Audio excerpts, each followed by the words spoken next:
Welcome back to Plot Points, the show where we have the most amazing players on the internet. We've got 4 fantastic individuals to join you in your home tonight, and we want to thank you for joining us. Tonight we gather with our war stories, 4 individuals who are gathered around a campfire in the wilderness, chatting with one another, remembering a time perhaps not so long ago. Take it away, Brock. Hello everyone, I'm Brock. I'll be playing Blayze, the Dragonborn Druid. Good to see all our people back again this week, and hope we don't disappoint again. Take it away, Eric. What's going on, guys? My name's Eric. I play the wonderful Eric Okra, known as Griff or Griffin. I'm super excited for tonight. I don't think we'll be burning anything down today, but no promises, as usual with anything that we do. So, but yeah, I'm gonna hope for the best, and I'm gonna throw it off to Kat. Alrighty. Hello. This is my second to last day play. Next week will be my last one, and we're gonna be finding some interesting ways to, maybe keep me around. We'll see. But I play the half-elf ranger Anna Valerius, and I kind of enjoyed my circus performance last night, or last week, I should say, but for us, last night. Depends on if you're in or out of the game. And let's see. I think Mike's the only one. Wait, right? We started with Brock? All right. That would be me, Mike. I am Michael, I'm totally or lost. Wolf. In this game, you can call me Den of Wolves. I also had an amazing show with Anna before the place got burned to the ground pretty much by someone. But we'll look into that and figure out what happened, because it couldn't have been our fault. Not at all.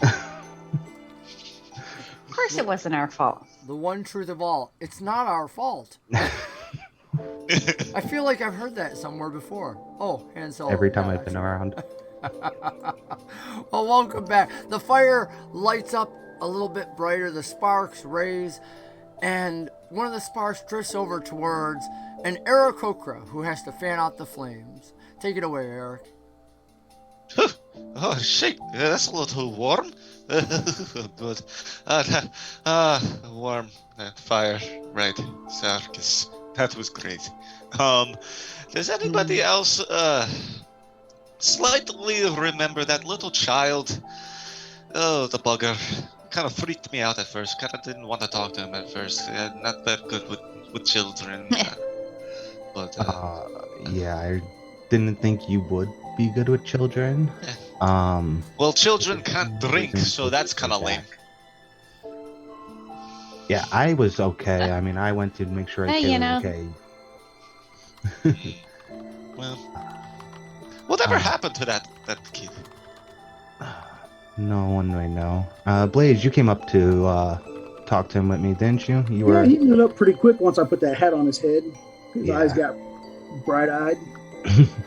All he wanted was see and show. I remember vaguely he said something about, like, he was the first one to mention a stairway to heaven. What was he saying? Indiana. Yeah, we probably wouldn't have found that place without him. And as this little boy, Jah Mei, looks up into his hero's eyes, these heroes from the circus, the individuals that he had longed to go to see, but he had been denied, he had told them last week. Just moments before they realized that this little boy had talked not only about being denied the ability to get into the show, to see these magnificent performers that Arimathea had touted throughout the Undercity, the city in shadow. He, like most children, said, let's go to the circus, man, especially it's free. Can you get me in where I can see them? And somebody had promised to get him really close seats, and then later didn't come through. Here he was crying when the group came across him.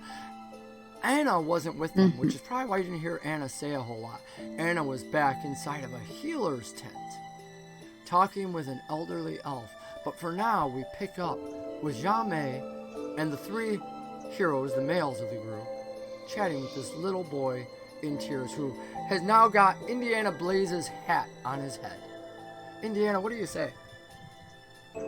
I tell him, cheer up, kid. We actually can get you right into that circus on the next show if you like. Really? I thought it was one night only that you were here. Things kind of changed up a little bit. In case you hadn't noticed, some things went on down here. Oh, I noticed he was all the flames, and I heard somebody died, and that's why they're singing over there now. He quickly identifies that, he wants to know if it's true because he's not a part of the circus. He lives here. So he wants to know if that's true, that's what they're doing. Yeah, it is. Unfortunately, there was an accident. We're trying to find out some information about that. Try to find out so that it doesn't happen again, because we want everybody that comes see the show to be safe. So you're going to be like one of those investigators now? Wow. You're one of those people that tracks like from the big cities. They've come through here once in a while. I hear the emperor hires them to find people and whatnot. Is that what you do too? On top of being part of the circus? Well, something similar to that right now. That's why we're here chatting with you to see if what you may have seen or heard or anything like that. Well, as I told you, I was just agreeing to help out the individual, who was asking me all the questions about the stairway to heaven and whatnot. And he was supposed to get me into the circus, but he never did. So I was kind of sad about that. But he was really curious about, the stairway. And most people don't want to know anything about that. I mean, it smells so bad. It's stinky. So, I don't know why. What did this person look like as well? Oh, he was a really big guy. He wanted to know all about strong muscle. I didn't get his name and whatnot, but I saw him with the elephants and stuff, and I was really excited, but he wouldn't let me go near them and whatnot. But he came over and talked to me, and we started talking about all the smell because the elephants poop and whatnot. And of course, me being a filth runner, he asked me about, if I ever went into the shadows under the city, because, not many people do, and I'm really good at that, and I find stuff in there and whatnot, but you got to be really good, and you got to be quick to hide from all the things in there. He was, it used to be a city, but that's why I can find stuff now, but most people won't go in that far, because who has to smell that? In darkness all the time, it's not fun. I mean, it's not so bad if you can catch it when there's one of the storm winds coming in. Those trade winds, they'll blow right underneath heaven and take out a lot of the smell. I mean, I guess as long as you come in from the right direction. And that's where the stairway is? Of course, silly. He looks at you like it's the most obvious thing in the world. He goes, where else would the stairway to heaven be except for beneath heaven? He goes, they have to get rid of all their waste somehow too. That tracks. Yep, that makes sense. You know what? You're a lot smarter than I am, kid. Griff walks over.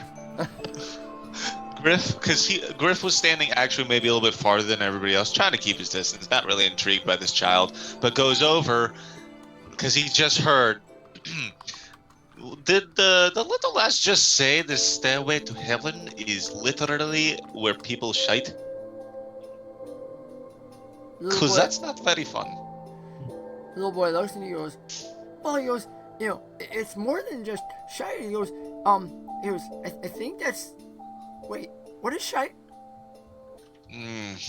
All the wastewater. Yeah, it is. He goes, all that water's got to go somewhere, and everything else from heaven. He goes, so all the chutes come down there and whatnot, and yeah. Fantastic. Quickly, Great. He starts describing this endless stream that you can put together is the sewer system of the sky city that floats above, known as heaven. All the waste comes out and dumps down underneath it there in the darkness. So I tell him, I say, since the last guy didn't uphold his end of the thing, get you into the circus, how about I let you hang on to my hat? You bring it back to me tomorrow morning, and in exchange, you show us where this entrance is.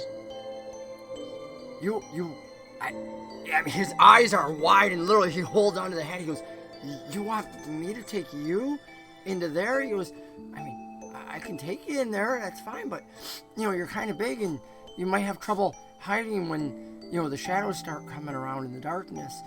And, you got to be able to really either see in the dark or know the way. I mean, I can lead you. Would you be able to see me, or are you planning on using a rope? Because it gets pretty dark under there pretty quick the deeper you go. And if you want to get near that stairway to heaven, oh yeah, that's all the way in the darkness. He goes, it's weird. He goes, you'll be walking and it's really dark, and then all of a sudden it's like somebody puts a blanket over your head. It's just pitch black, and that's where some of the stuff really moves around. Yeah, I don't think we'll have an issue with being able to see, and I don't think we'll have any issues handling anything in the dark. He looks up at you, your lizard-like maw above him, and he goes, wow, you can see in the dark? That's amazing. He goes, I know cats can see in the dark. I've seen them, but I've never seen any cats all the way there. Of course, I wouldn't be able to see anything because it's so dark. I guess there could be cats all the way on the inside, though, but they never come over to me. Okay, little lass, let's just go there. Take us there right now, and we'll continue. The little boy, Jah Mei, occasionally just feeling the hat on his head, which comes down and covers his ears completely, like all the way down to just above his eyebrows, down around the back. Whereas this popping up the middle part of it, the little divot sticking the wrong way, as he holds on to Indiana Blayze's hat, leads you away from the circus through some of the fields, and you realize that what you're walking through, these fields, have the remains of older houses and whatnot. Most of them are run down, just destroyed over time. And you get the sensation that you not only have left the circus, but that you're walking back through a city that has died, shall we say, over time. As if it was once thriving, but people moved out from this inner core. He leads you, and as you go underneath the clouds further and further, there's less and less sunlight. Looking behind you, you can see... actually, I think it was already dark, wasn't it? Yeah, never mind. So, brief retcon. I forgot this is still happening at night. And when you have to roll DM, you have disadvantage. Oh, are you serious? Wow, that is brutal. What did I do to deserve that?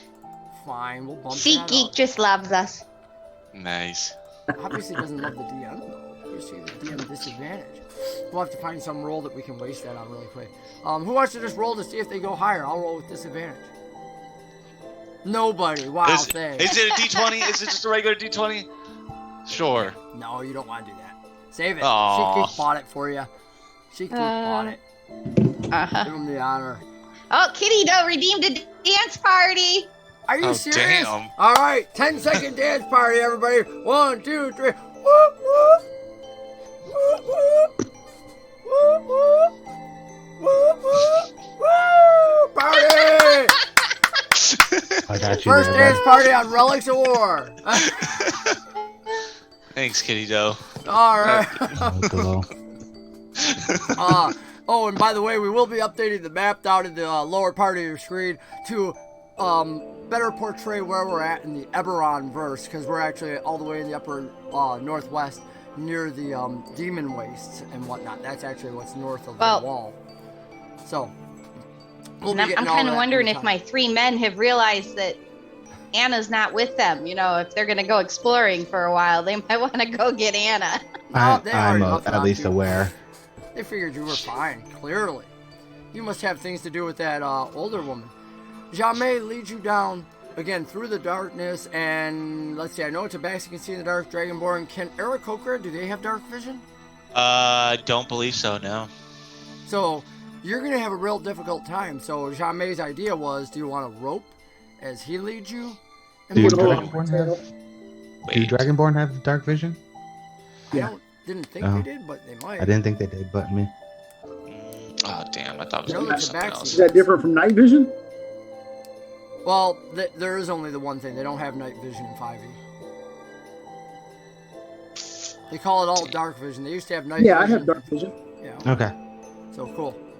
60 feet, Nice. bright light. Sweet. Hmm.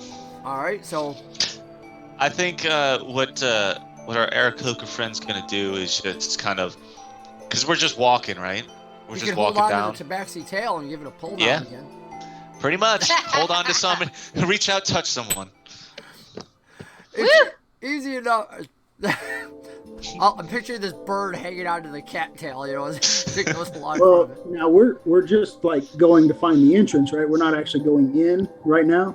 That's as far as I'm tracking. So if we go too Well, far, then I'm going He to say took something. you away from the circus, as I said, through fields farther and farther underneath the heavenly city over above. And if you thought it was dark out near the edges where the circus was, where you could still see starlight and you could see the lights of the town, all that is behind you. You are in pitch darkness, and you realize that Jah Mei is actually finding his way by touching various parts of these buildings. And you'll see him, he moves pretty slow and whatnot, as if he's used to operating in the darkness. With your dark vision, both Chevy as well as Mike, you can see that the buildings that are collapsed have numerous, some of them fallen over and whatnot, spots where small people could crawl in and out. You could go over them and things like that. But he seems to be following old streets going in. When you ask him, are you leading us to the entrance? He goes, well, we're just going underneath heaven. He goes, you said you wanted to get to the stairway to heaven, so I'm taking you to that. Don't you want to go anymore?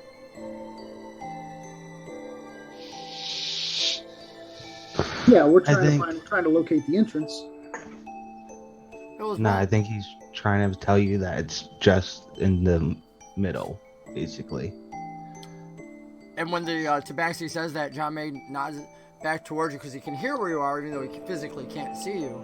He nods and he goes, He's watching. Yeah. Wrong way, but I appreciate your attempt. You steer him over, then he's like, looking at you, now, as if he could see you.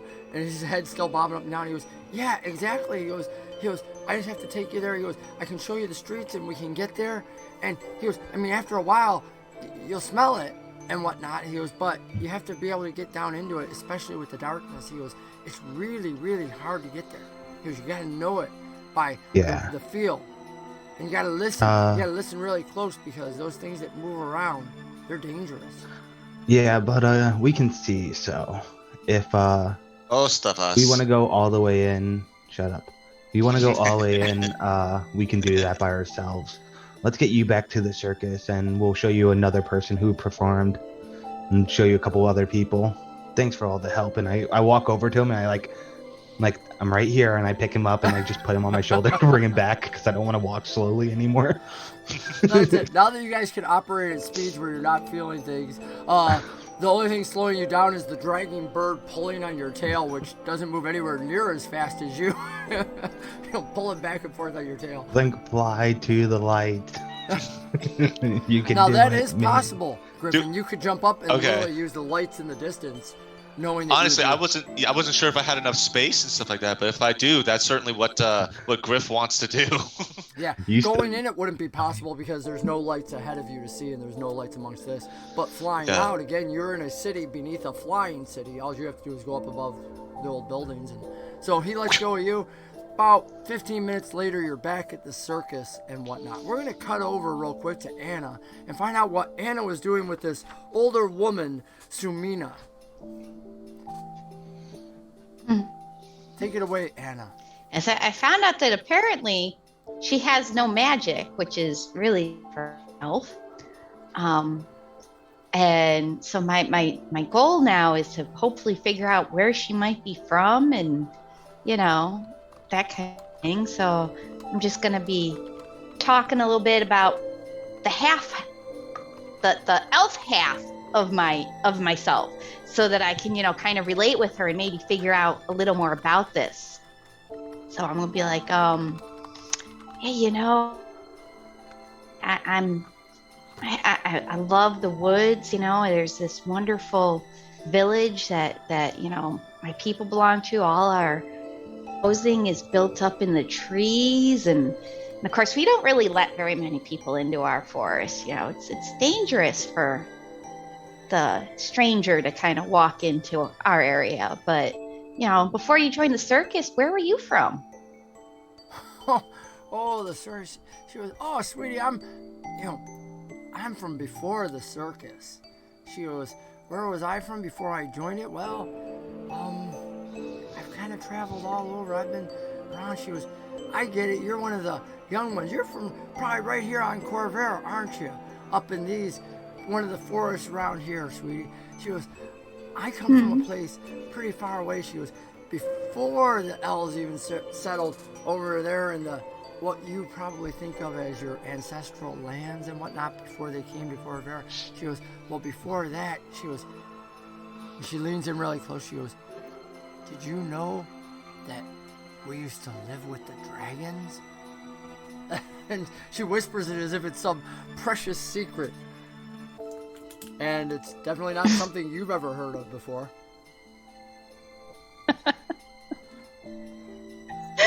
And honestly, I still haven't. Oh, didn't you hear it? I'm so sorry. I like that. I still haven't. She quickly tells you that, whispering as she leads in close, that the elves used to live on the same continent as the dragons. Before the elves got their own continent, she explains. Wow, that must have been awesome to see a dragon flying. I mean, wow, did you see many dragons? She tells you about a time, and she describes a time when dragons covered the sky, when dragons ruled the world, when it was only, she goes, which is even before my time. She goes, when I was known in a different name. She goes, when it was the dragons and the giants. She goes, but again, that was before me. She goes, but now that the elves have been reborn and whatnot. She goes, and now you are the possessors of magic, not just the dragons. Now the prophecies can come true. Uh-huh. You know of some prophecies. She laughs. She goes, well, all the world's one big prophecy. She goes, people call it different things, but it was forged in by Kyber at the dawn of time. It emerges. You can see it from the sky. You can see it in a stone. Sometimes it's written on walls. They study it everywhere. She goes, some want to claim it as their own, but truly, she goes, I think the dragons, they call it the draconic prophecy, but she goes, I really think that they're just studying it like the rest of us. Could you hear that or no? Was it too quiet? Didn't hear. I don't know why the you microphone. broke up. It says it's going out steadily, but maybe my microphone's not picking up, and anybody watching us could let us know if they're hearing the whispered parts or not. Again, my microphone says it's picking up really well, but maybe, you know what? I know what might be going on. Hang on 1 second. No, I was just checking if the Zoom that our players watch us on Zoom, and then it's cut into the stream. So I wondered if it was a different microphone, but it's the same.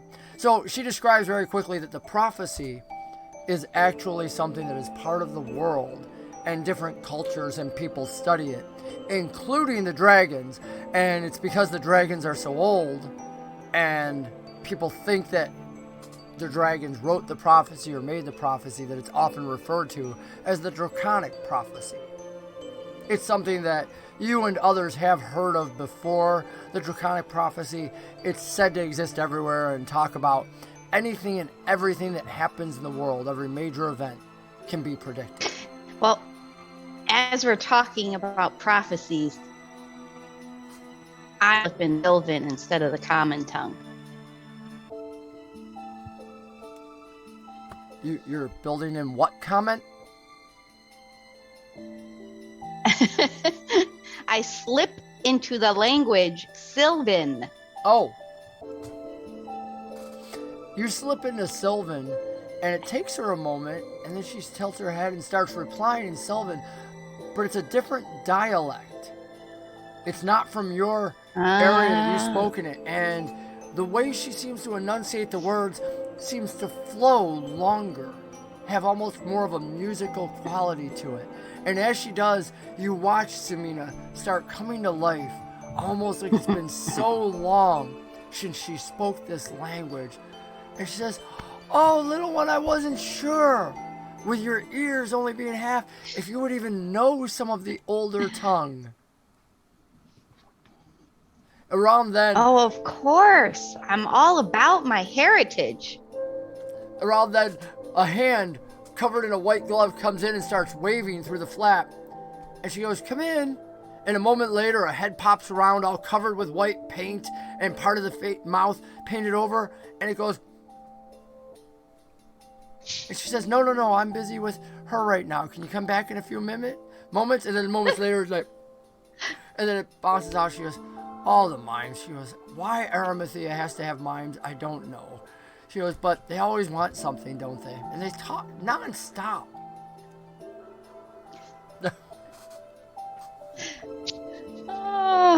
Well, what he needs to do is take off his makeup, because then he'll probably speak. She goes, I don't think I've ever seen one of them without their makeup. Of course, how would I really recognize them? Yeah, maybe, yeah. Well, if you ever notice a certain circus person and the mime, and you see them together, that might be him. So if I see the mime with somebody, they're the same person? Sumina's kind of confused. If I see them together, they're the same person? Without the makeup. Oh. No. If you never see them together, that might be the same person. I'm a little old. Sometimes I miss a word or two here or there. Of course, my singing voice isn't quite what it used to be either. She goes, but who knows? Maybe in 100 years, they'll come up with something to heal old Sumina's voice. She goes, well, and she pats your boo-boo. She goes, that should be better now. She goes, just give it a little day and take some easy time. Just rest a little bit, sweetheart. Well, as far as I know, we're doing our performance again in the morning, so. You are? So you've signed on with the circus then, have you? What kind of contract did Arimathea give you? We're just trying to help figure out what happened at this last performance, so we're sticking around, and I'm not 100% sure we're doing it. Just, I'm like, 99% sure we're performing in the morning. She chuckles. She goes, well, I hope that it's a good one, whatever it is, that your show is. She goes, and make sure. And no explosions. She goes, well, from what I understand, if you don't want explosions, she goes, what's your biggest thing again? She goes, I heard a lot with arrows and whatnot. She goes, we used to have little Lucy. She did arrows, but you're a bit tall to be little Lucy. Let me think. Let old Sumina think. She goes, ask Arimathea about old Doris. Doris was she was kind of an elf. Supposedly, Doris's whole shtick was that she was a half-orc, half-elf, and she had all the aggression that she could use through her bow. That was Doris's whole shtick. It wasn't real popular, but I think you could bring a whole new identity to Doris. She goes, ask Arimathea about it. She could put that in your contract. We'll keep that in mind. Very well. Well, I'm going to have to take care of that mime now, so you go along and catch up with your friend, sweetie, okay? Yes. She gives you a smile. Thank you. Ushers you out, and the mime is standing out there leaning against nothing as if he was back against a pole, just waiting and tapping his foot. And as you come out, he goes... I wave to the mime and do that for him to go in. He gives you a big wave. And hold the tent flap open for him. And then pretends, when he sees Sumina, she's like, oh, come in. He goes, oh, air hug to her and whatnot, as if he doesn't want to touch her and whatnot, and then whoop, ducks in. And, then you can hear Sumina's voice, but strangely enough, you don't hear the mime say anything as she starts talking to him about what's wrong. Where will you head to, though? Your friends aren't here. They've left. Right? Well, they had told you they were off to go. I think I will, if I can still hear the singing, if they're still doing the I can't think of the word that I want now. Vigil. If they're still doing the vigil, I think I'll head over there. Okay. It doesn't take long to zoom in and you find all the gatherers there, from circus freaks to strongmen to individual mimes gathered here and there moving, and it seems like everyone is in this semi-silent mode. The voices are whispering, they're all talking together, and amidst them you even see that there are some locals moving about. But there are no games, there's nothing else. There's a lot of food being passed around and people talking. It seems almost like the circus performers are gathered around more of the locals and whatnot, as if consoling and talking to them, listening and whatnot to the stories of what happened earlier in the day. Anything in particular you're looking for?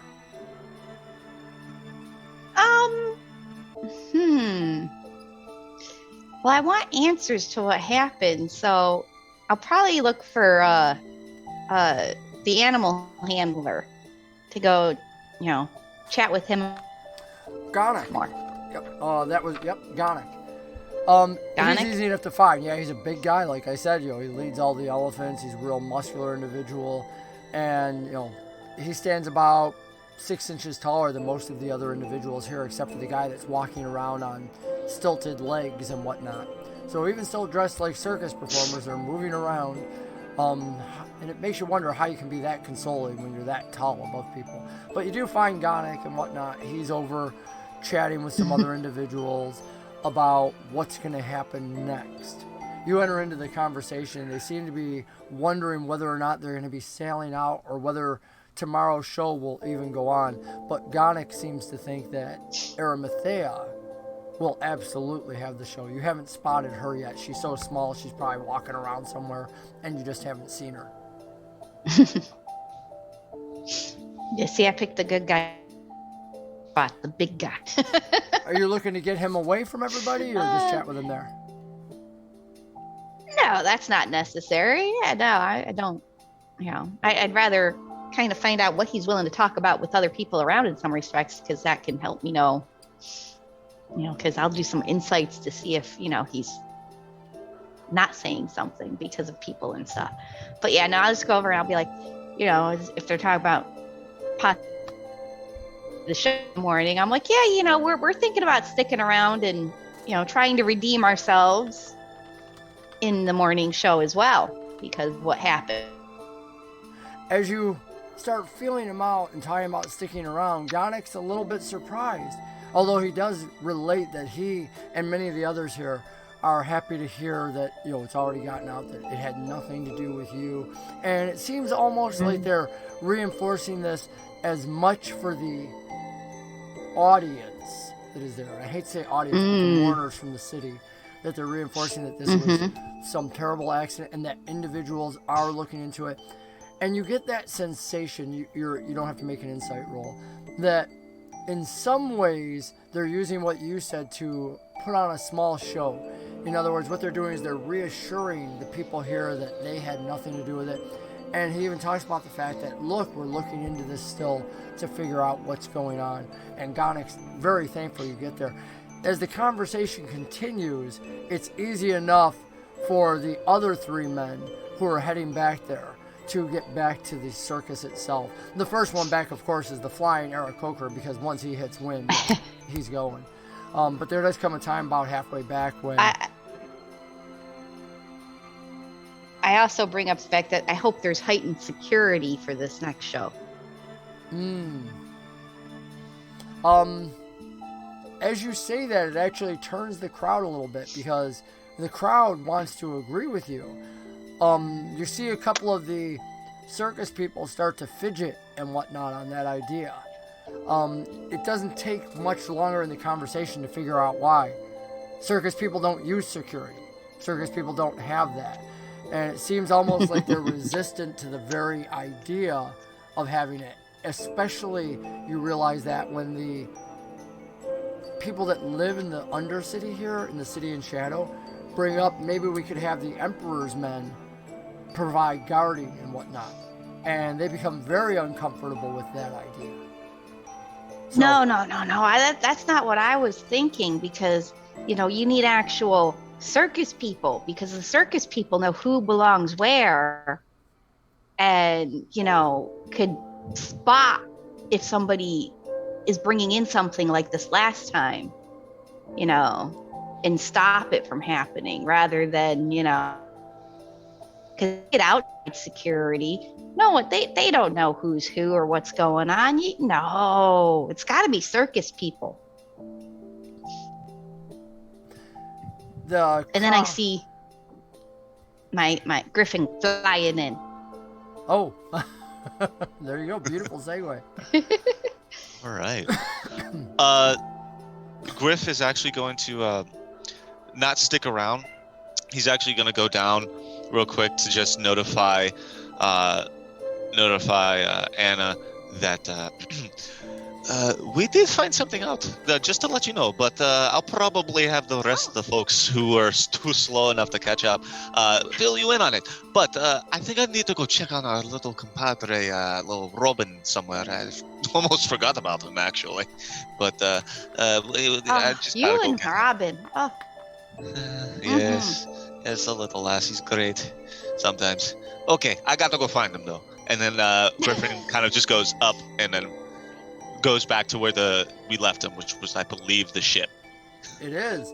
And having created a minor amazement amongst all the people as this bird lands with his 10-foot wingspan flapping down from the sky and then launches off the ground once more, scattering some dust and whatnot amongst everybody else. Gonik looks to Anna and asks, really? Does he always have to do that? He goes, this is more somber than it is, a big display. But of course Griffin's out of sight by then, having already launched off, quickly heading towards the docks at his, wonderful speed that his wings can carry him. Let's go over to Blayze and Den of Wolves, find out what's going on where you're at. You've seen your friend fly in. It's easy enough amongst the lights to watch a huge bird who's only sailing above the buildings and where he's going, and it appears he was heading towards the music and the sound. And you can already tell the sound difference, that it's quieter than when you left, as if people have mourned long enough, as if, the party has somewhat diminished. Just continue the conversation with the little kid, and then head back over to where we were before we left, and continue looking for clues and putting together information and trying to solve this little this little puzzle that we're dealing with. Okay. Den of Wolves?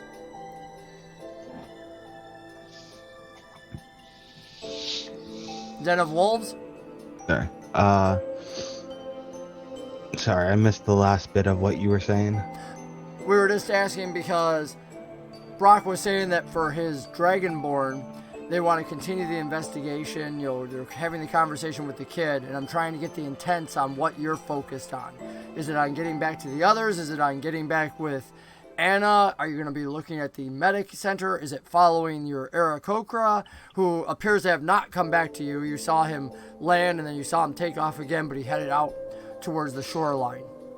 Yeah, I think I'm gonna make sure, Blayze, and make sure the kid gets back to a safe spot, like where we were before, and he can get home, and then we should continue on towards I'm not sure where I want to go to, because I either want to go towards the zookeeper's area, the animal keeper's area, or actually back to the meetup just to see who's there.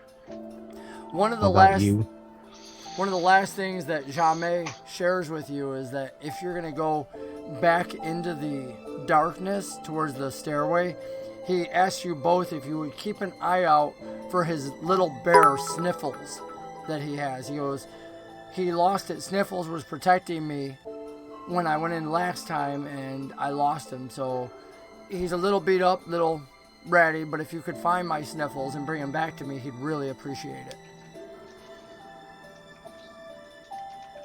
We'll keep an eye out. If we come across it, we'll be sure to grab it for you. Maybe I can swap it out for my hat in the morning. He's super excited by that. He goes, really? He goes, okay. So the fact that you'll do that. Hey, thank you very much, Verdict. We want to give you a big shout out for the cheering us. That is super awesome. Thank you. Cheer right back at you.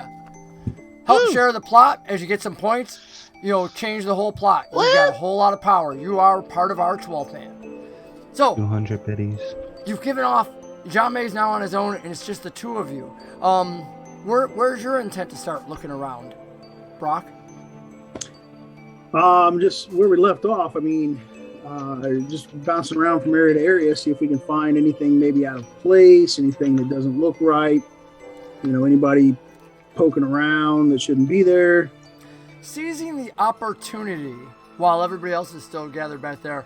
And are you going with him, Den of Wolves, or are you going to split off from him? Nah, I'll stay with him. You can't trust him by himself. Okay. What is your investigation bonus? You can give that to him, and you guys will be working together on this. 2. And 2. 1. So, I will allow Blayze to make his roll and make an investigation roll for the first 10 minutes that you're looking around trying to find different things. And you get +2 on top of that for a 21. Nice. It is. That's an excellent roll. One of the first things you notice is that you went back to where you were following those heavy footsteps when we left off last week. The footsteps that seemed to disappear. But now you've been walking around and you actually pick up the footsteps, realizing that they've moved. What they had done was they had found harder ground where they couldn't be followed. But you picked up where these same heavier set footsteps have crossed the path back in towards the circus once more. They appear to have led to a point near those. Remember I described the 3 animals that were covered in tarps earlier? One sounded like a snake and whatnot. It had the lower body of a snake, and one was ape-like. It was over near there.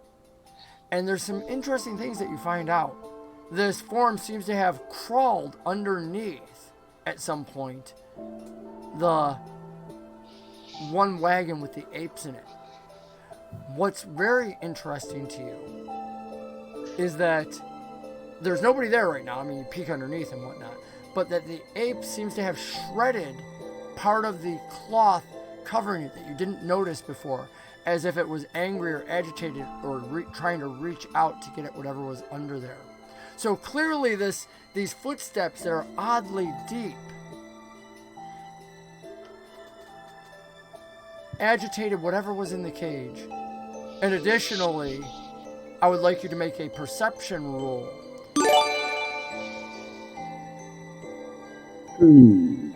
Both of us? Woohoo!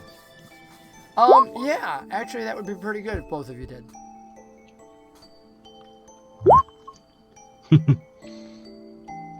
I'm distracted. You were distracted by checking out the ape that seems to really want to try and get at you and whatnot. Brock, you do notice that the footsteps, which are very deep, appear to have, when it was sitting underneath, taken off what are the remnants of shoes, you realize. What's very interesting to you isn't the fact that the shoes, which are partially burned, were left behind. And when I say partially burned, I should probably rephrase that. There are only the remnants. They were severely burned. So there's just part of the sole left, let's say. That's not what catches your eye, though. What catches your eye is that you expected bare feet to walk away. Or maybe even it would be Tabaxi feet, or maybe even strange enough, another dragonborn, whatever it would be. But instead, what seems to have moved out is vaguely oval, flat steps walking away. And they get to a point, you track them, and of course you lose them once more, as they seem to have purposely blended into some of the main places where people were walking back and forth. Do I recognize it? Is it like an elephant's footprint? No, it is like, how would I just, you know what, I'll draw you a picture. That'll probably be the easiest way. Would I have seen it on another type of creature? No, that's literally, and I don't know if that's going to come through or not. There you go. Yeah, it seems to show up on mine pretty good. So, what you're seeing, and I'll show this on the other, I think you guys can see it on there. There you go, buddy. So I had to hold it in front of their other camera so that they could see it on Zoom. But it's just a vague, literally, there's no toes, there's no definitive markings. It's just strangely flat and without form, as if an iron had pressed into the ground. So something severely heavy, but not foot-like at all. Not, what would be the lack of a better term? One of these, or two of these, or how many do I notice of these? It appears to be bipedal. So it appears to be walking upright, just like the shoes that were taken off would be worn by a humanoid. However, it doesn't appear human in the respect that there's any toes or anything else. It doesn't appear to have moved like that.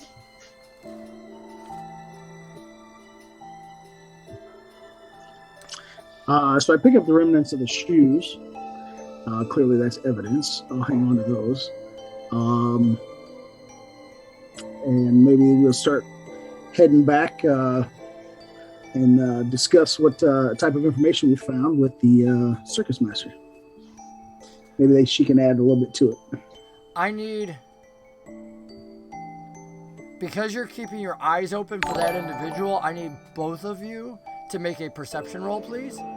Thanks, Doherty and Doherty. Doherty D&D, or not Doherty and Doherty, but Doherty D&D for throwing out that party. Hey, Shaden, welcome back. Good to see you once more. Wow. The pair of you have each noticed something moving in the shadows. But here's the thing, is you guys have learned to stealthily work with each other. You start confirming, pointing out in that, shall we say, military way that you're like, I don't want to announce to what's watching me that we're being watched. And you get confirmation from each of you and realize that there are individuals moving, plural, in the shadows on top of some buildings. You have seen individuals in black moving. Yeah, there you go, ninjas. We're going to call them ninjas. Ninjas moving along tops that are watching you. And that's what really stood out to you. That was what drew your attention. These individuals are following you as if following your investigation. What type of feet do they look like they have on them? I'll let you try. Go ahead and make a roll. A perception roll, I guess that would be, because you're not really investigating. You're not getting close.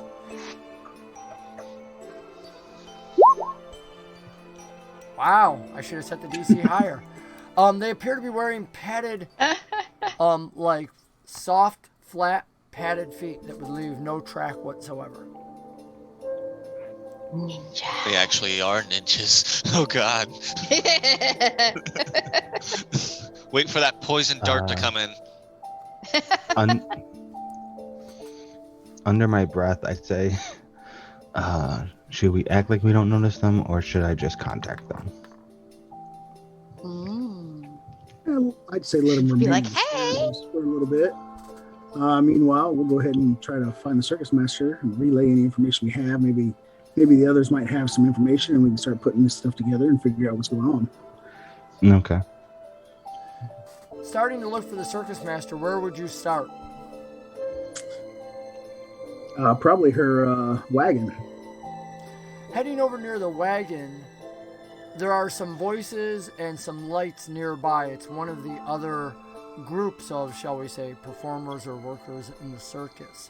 You don't see any immediate lights at hers, but as you go closer to the workers in the circus, you realize this is a group of Tabaxi. Now, while you've been here, you've seen other Tabaxi moving about, and Tabaxi kind of cover the world. They're really good at traveling. But here's a group of them. And the one happens to look up, and Den of Wolves, I'll give Blayze a chance to notice it. Den of Wolves, you get it automatically. Go ahead and make a perception roll for me, Blayze.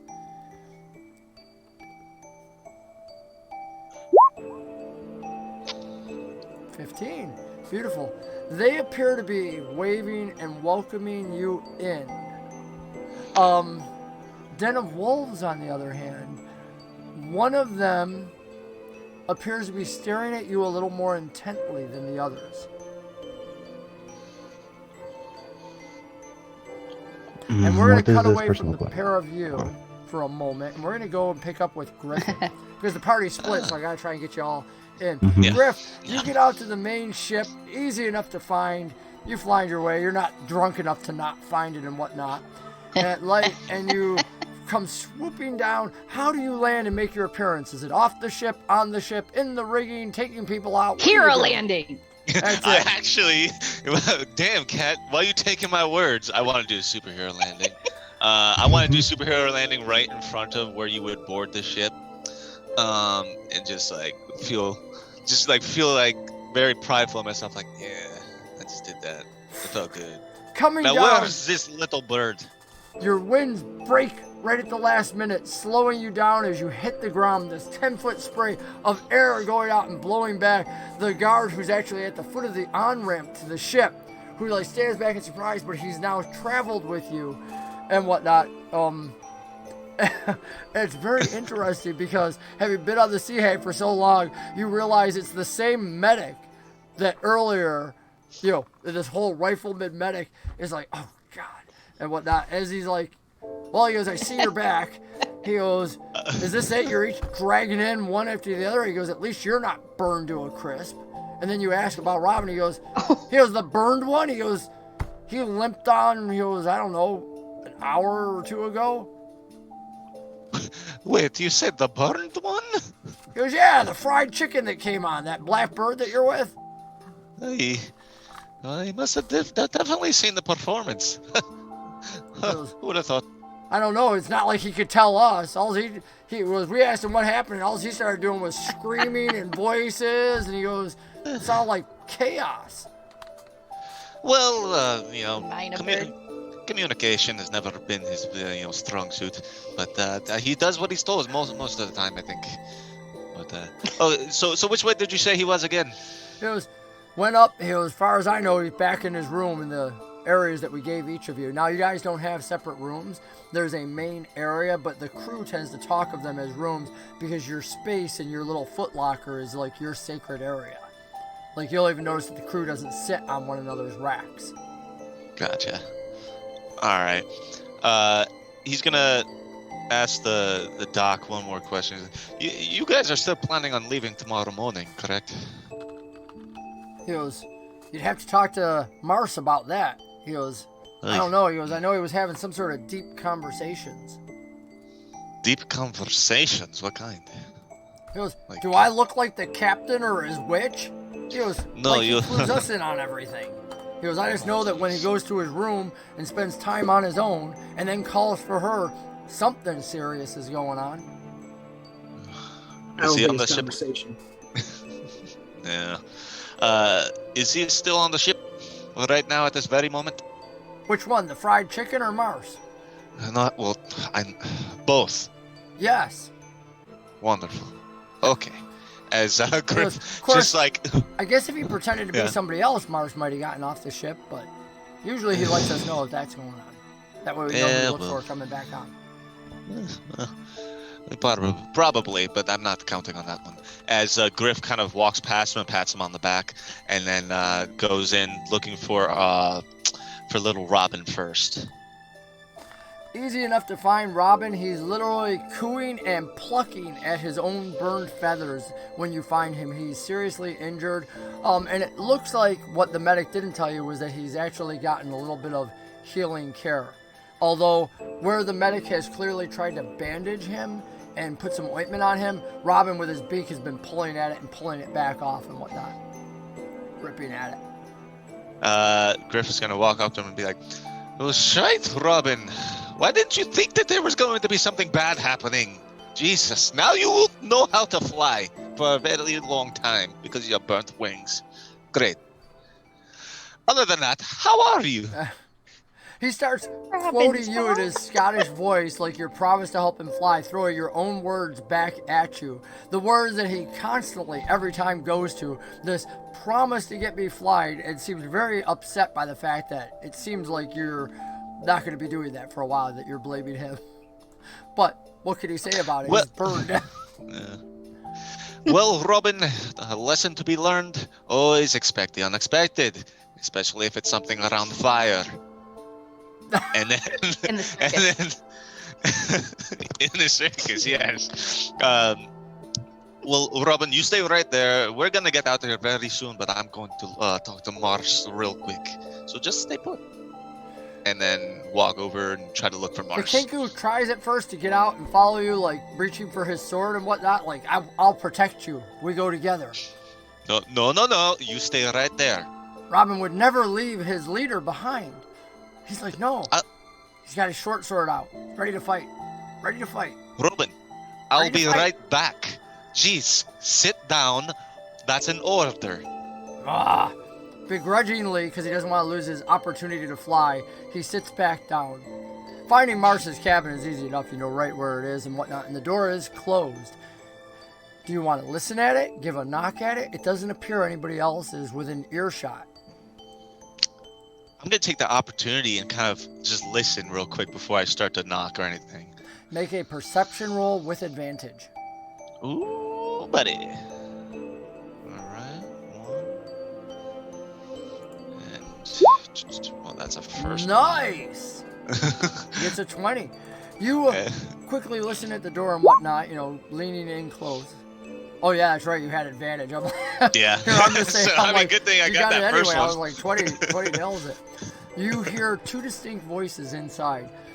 Mars is talking about, and he's talking about somebody, and he goes, I have no idea whether or not they'd be capable. And then the female voice that you've grown to know as the witch says, well, you can ask him yourself. He's outside the door listening now. Griffin's like freaking like, and just tries to like look casual. A moment before later, they open the door. she opens the door, looks at you as your head's flipping back and forth, and goes, welcome. She goes, would you like to come in? It's much more comfortable inside. Yeah, I was just relaxing. I think, yeah, why not? You know, and walks in. Mars brings you in, and they quickly ask, where's all the others?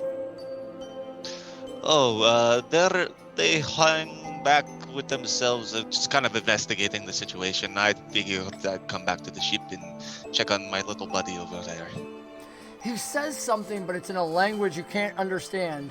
And the Witch of Oris looks at him and says, language, please. He repeats himself and says, I need Yeah, the that's others. so rude. He goes, tell your friends to gather. He goes, you need to put your stones together. Oh, something big's happening? He says, I think so. He goes, I was not privy to all the details, but I was told that you need to contact and get your orders. Orders? Oh, this is gonna be...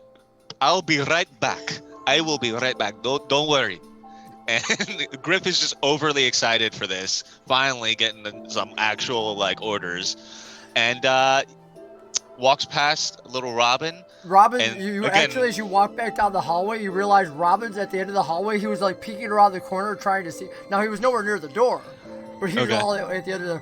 Because as you get closer, he was like, runs back and dives into his bed again.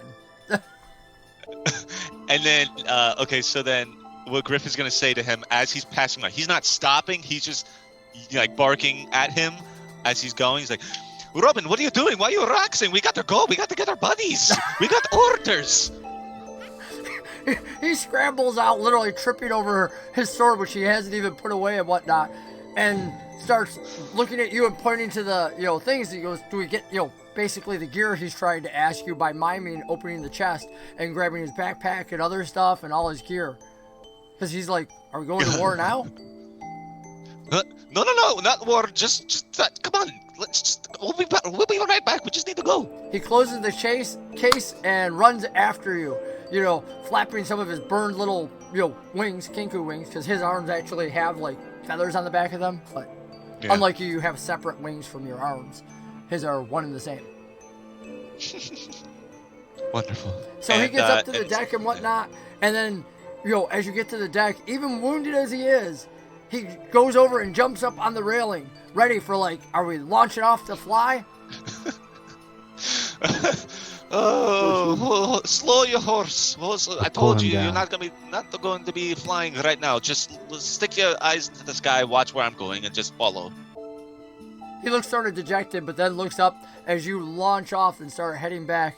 Looking over your shoulder, you can see down below Robin, who moves faster than you on the ground. His species has developed legs. Is running through the crowd, dodging left and right around people, running off, you know, occasionally looking up, and it's only when he looks up that he has to, like, occasionally trip over something and whatnot as you head back to the circus. Cutting over to Anna. Where you at? Well, of course, Griffin come and gone. So when I see him fly off to go check on Robin, I tell Gonic and those that are here. Oh yeah, if they made it back, I better go find the other two. I Wolf and a Blayze, because said they found something. So I better go find out what that was. And I'm gonna go and head towards the direction I saw Griff fly in from to see if I find Blayze and Den of Wolves. Well, Griff appears to have left the circus and whatnot, but if you kept talking and staying with Gonic the whole time... I saw him fly in, and then he said he had to go and was going to go and check on Robin, but he had told me that they found something. Right. So I was going to walk in the direction that I saw him fly in from to find... Okay. I see what you're saying. Yeah. Very good. I thought you meant when he was flying into the circus this time. I misunderstood you. That's why I thought we were getting a No. Okay, so let's No, cut it no, over no, no, towards Den of Wolves and Blayze. Den, Blayze, you're seeing all these other Tabaxi sitting there. Do you want to get peeled off, or do you want to find Arimathea?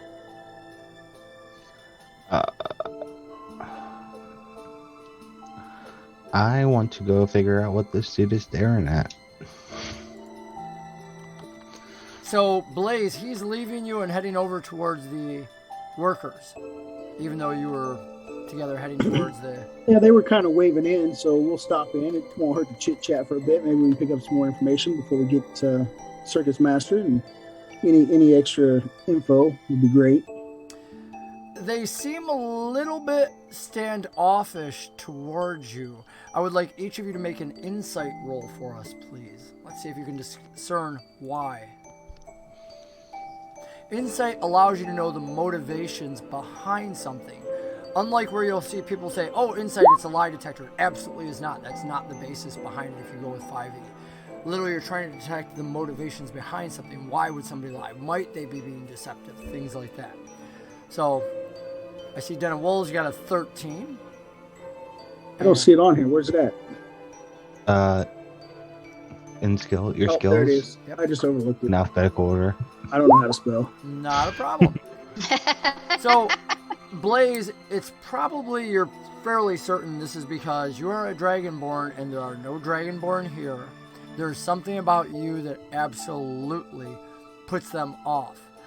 Den of Wolves, you're getting a conflicted signal. While they seem to be resistant to you all, that one that's eyeballing you doesn't have his hackles up. There are none of the telltale signs of aggression or standoffishness.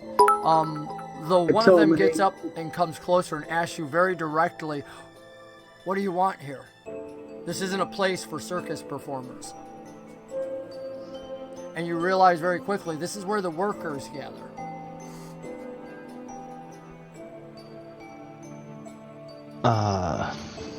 I don't recall saying that I work for the circus. And the one that's challenging you is a human. And he goes, could have fooled me. He goes, weren't you up there dancing around high up before you set this place on fire? I don't recall setting anything on fire, to be honest with you. Maybe you saw something that I didn't. An older one comes over and puts his hand on the shoulder of the young man and says, take it easy. He goes, we don't mean any offense. He goes, we don't tend to intermingle as much. He goes, there's a reason why the performers have their own show over there. He goes, and it's not that we're told we can't go, he goes, but we're not very welcome, and so we tend to stay on our own. He goes, our fire's open if you want to join us. So I the just young man goes to the side and lets you in. I head over towards the one that was staring at me. What are you going to do, Blayze? I'm gonna just kind of hang back and, kind of get a feel for the thing. Obviously, I don't feel too welcome, so I don't want to intrude. You take a few steps back. You see the young boy go over and sit near them, but your friend leaves you and just goes over and sits near one of the Tabaxi and whatnot. This Tabaxi is actually, I want to make sure I get him right.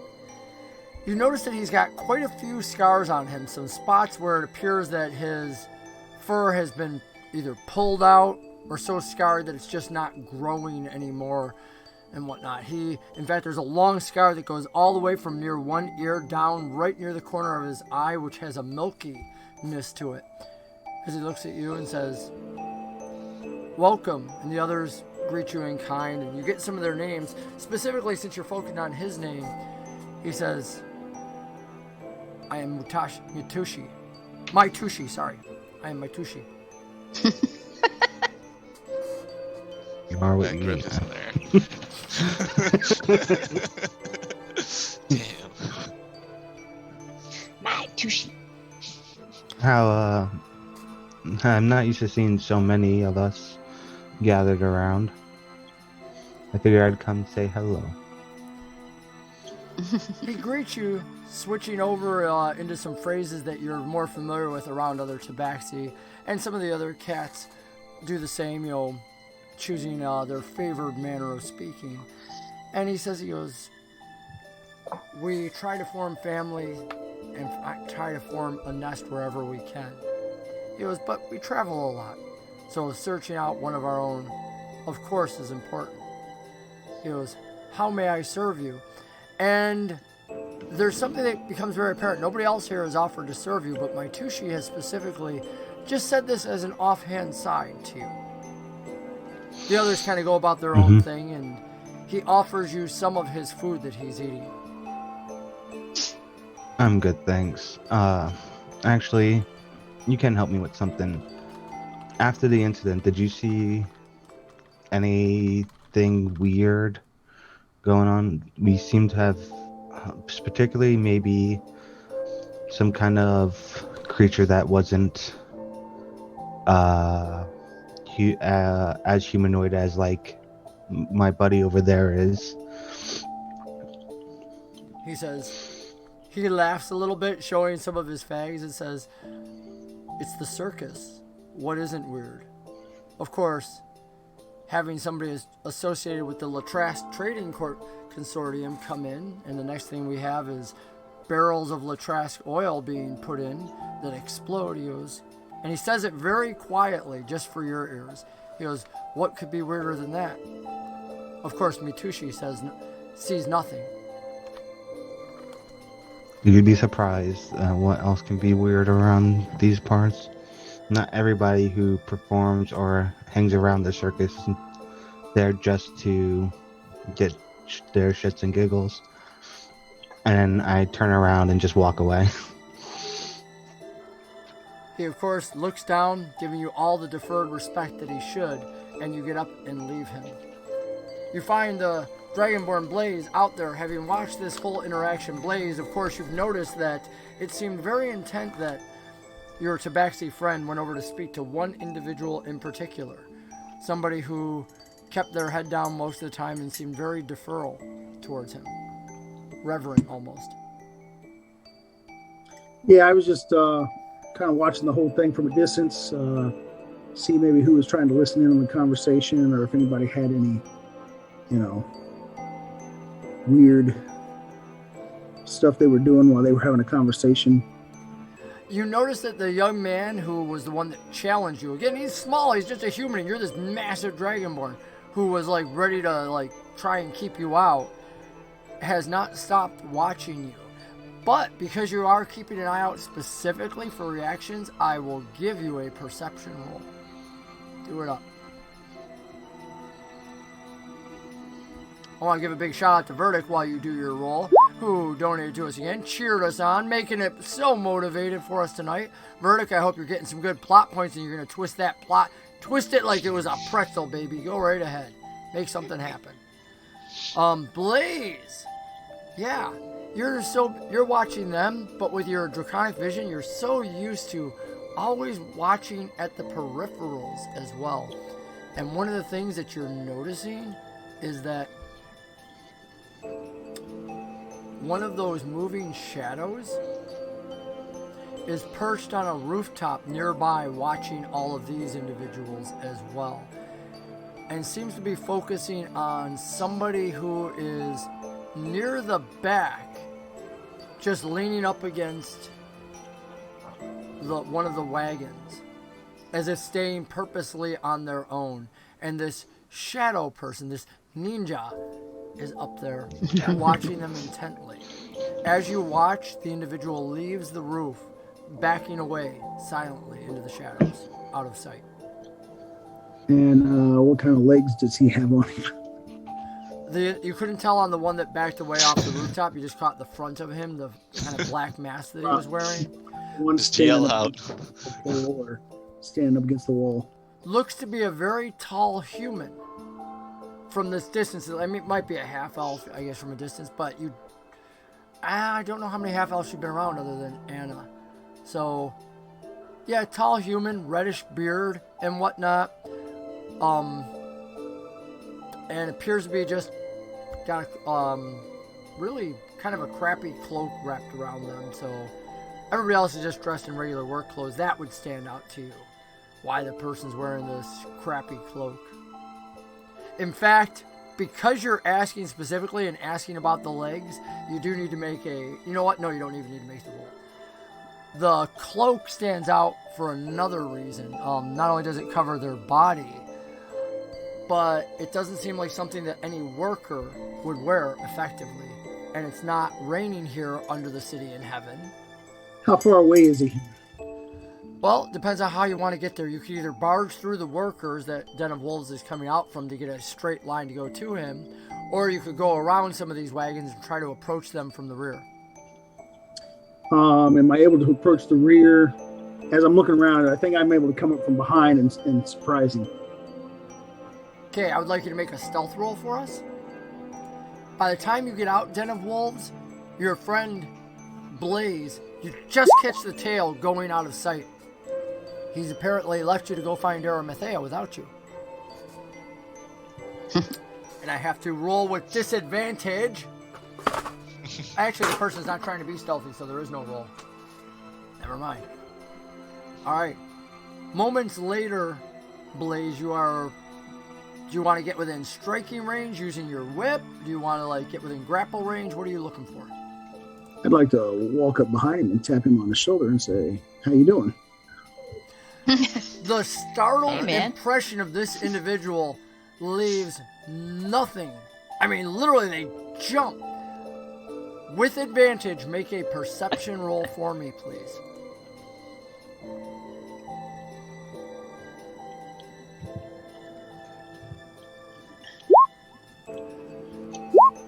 Wow. Oh. Dude, I'm telling you, the rolls are go. hot tonight. I'm so glad we're giving you all these rolls. So you tap on this person's shoulder, and you're like, wow, are they muscular? I mean, you're either tapping on bone or something else. You're like, tap, tap. And you're like, as you're drawing, as the person jumps and moves away, you're 90% certain that your hand passed through the cloak, not over it, as they moved away from you. And the person asks you very quickly, almost as if his face isn't covered. It must be the beard distorting things, because he's like, what do you want? As if it's muffled under a hand, He goes, sorry if I'm in your way. And he starts backing away, keeping his distance from all the other groups, but trying to also get away from you. What are you doing, Den of Wolves, during this? I need to know where he is in case. Yeah, I was just going to start looking around to see if I can see which direction he went off to. You did. As I said, it looked like he was shooting over towards Arimathea's hut, and that gives you the opportunity to either follow him or just go to the hut. And I'd try to follow him in case he saw someone running by or something. So it's easy enough when you see him start acting stealthily. You guys are used to working together. You do the same. You're just a few feet off. So you see this response as this individual who he's tapped on the shoulder moves away. What do you want to do? And Brock, I'll get yours right after him and kind of weave it together. Yeah, I'm just going to try to close in closer to actually understand what's going on.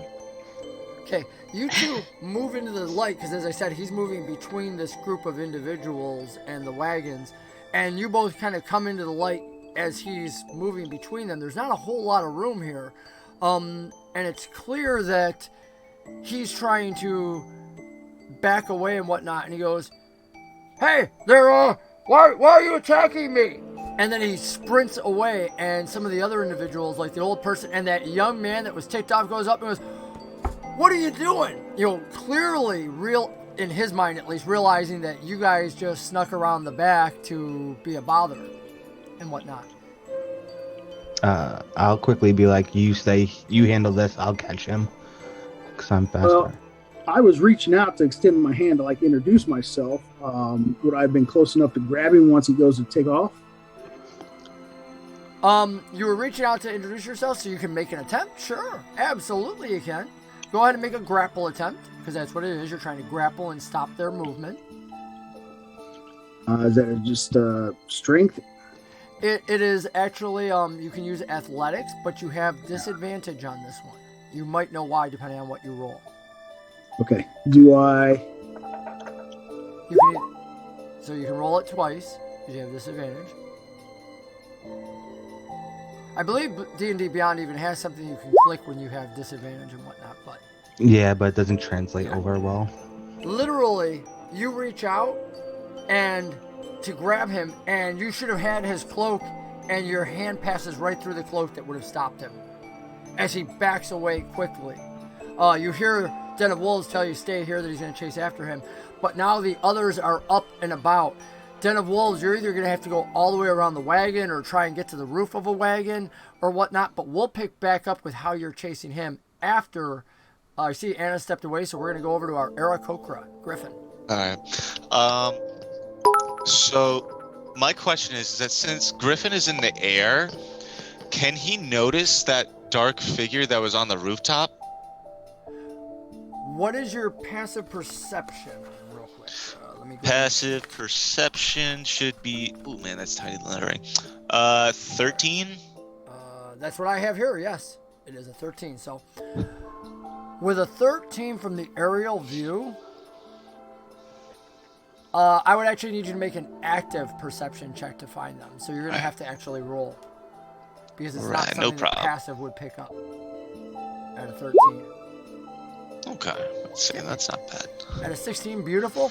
You make a roll looking around. I should have asked you what you're looking for. That depends. But we're going to give it to you. And yes, you happen to notice standing out that there are some individuals on various rooftops, moving around, crawling. Crawling. Can I make the ninjas? The ninjas. This is, to Griffin, very peculiar because nobody's usually on rooftops and he's usually kind of just like alone in the air, so to speak. So seeing them is just like that's odd. How many are there? Or can I see, at least? As you start looking around, you don't have dark vision. That's the whole problem. So that's why I was like, I should have asked what you're looking for first, because seeing the lights and flying around towards where everything's lit up is one thing, but noticing people dressed in black in darkness when you don't have any night vision or anything else, so you can't. You happen to catch the light of the one that was moving near some of the lights, so you've seen at least 2 or 3 in various, but here's the thing, they're not together at one. You're noticing them in different areas, so you're at least... So like strategically kind of look to it? Yeah, you're like near each light source, you're noticing one of these individuals on a rooftop. Mm-hmm. Whether it's a wagon, whether it's somewhere else. Okay. But these are just the ones easy to spot. If you're a bird in the air. Right, exactly. So, I mean, for Griff, seeing this doesn't look good. Clearly something's weird, and with anything, when you see only a few, you could only think of the worst, and possibly there's more. So in this situation, he doesn't want to like insert himself, because technically he thinks he's alone right now. So I think what's going to happen is that he's going to go down towards the light, hopefully finding his friends, and maybe if he does, inform them about it. Okay. About like what he saw. Anna, let me jump over to you really quick. Yes. And find out what's going on in Anna's world. Well, I was trying to find Blayze and Den of Wolves. So I was walking in the direction that I had seen way back in the beginning. You happen to catch in the as you're looking around for Den of Wolves, you happen to also catch an Aarakocra flying overhead. It's kind of tough to miss the underside of his wings and whatnot. Woohoo! Hype train close. Getting so close. Yay! I like the fact that it bounced up and let me know. You're flying over and you follow where the Aarakocra seems to be looking and where he's turning towards. And it's over near Arimathea's tent anyway. And as you head over that way, you happen to notice a commotion started and a figure running out. So clearly something's blowing up over there.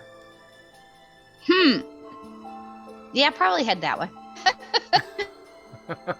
Be like, uh-oh. Knowing my people, that's probably where they're at. You hear some shouting from around what appears to be a fire pit and whatnot as the individual that was running out runs past you. And Tabaxi, let's cut over to you. How are you handling all this? What was your choice? Since he looks humanoid, I would just run around because there's no human faster than me. There you go. That's crazy. There you go. So you sprint off doing your, what is it? Since I can double dash, it's 90. I can do, technically. Getting around the wagon and all that, you come out and you literally start running right towards where this individual should be running, and you see them run past Anna. So Anna, your friend, has run out to meet you. The Tabaxi is closing right in, literally like he's coming right at you.